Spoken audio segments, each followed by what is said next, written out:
everyone, so today is part 1, and probably tomorrow part 2 will come out of this video.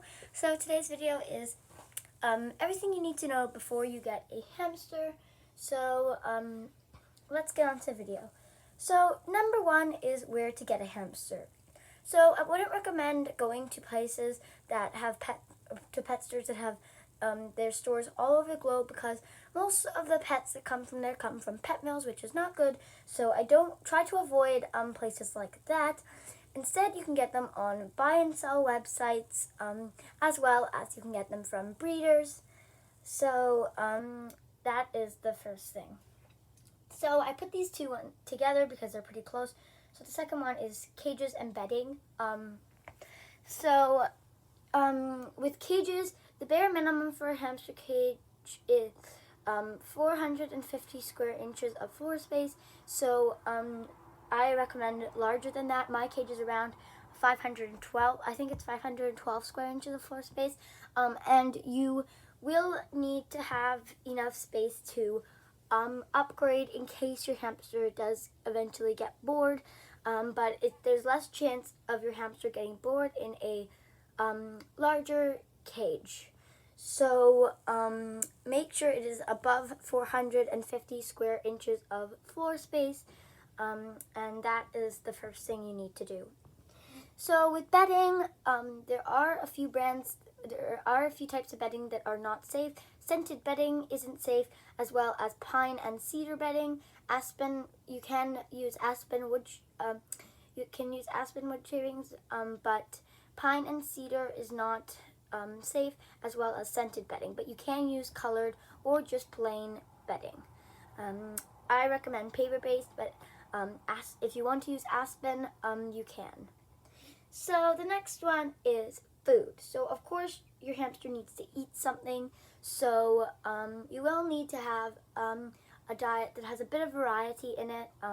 It should have like some sort of seed mix, fresh fruits and vegetables, as well as maybe if you want dried fruit.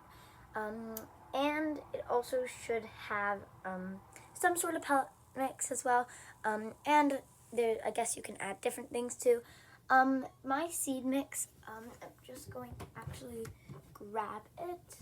So I showed this, I think, in a video. I don't know if I showed this. No, I don't think I showed this, but okay, so this is good. This is what mine looks like. And of course, mealworms. Since hamsters are omnivores, they do eat insects, so mealworms are good to have in your hamster's diet. Just make sure not to give too much of them, because they are pretty fatty, but 3 or 4 a day is fine. Just make sure you aren't doing like 10 a day, because that's too much. So make sure you have a lot of variety in your seed mix with lots of different things and grains and seeds and stuff like that. Okay, so the next one is water. I should have probably put food and water together.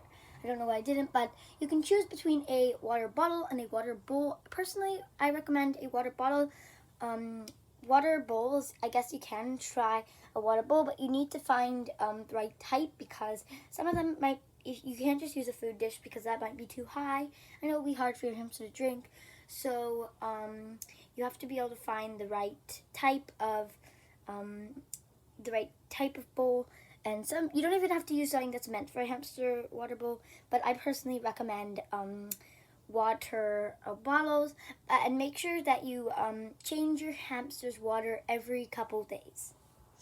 So the last one for this video is wheels. So for Syrians, 8 to 12 inches is I recommend 8 to 12 inches, because that way it stops their back from bending. But I recommend mostly a 10-inch for Syrians, because an 8-inch is pretty small. So I recommend at least a 10 or 11-inch wheel. And for dwarves, 6 or 6.5 is what you should have, because anything smaller will start making their backs to bend. So that is part 1 of this video. So tomorrow part 2 will be coming out. So bye!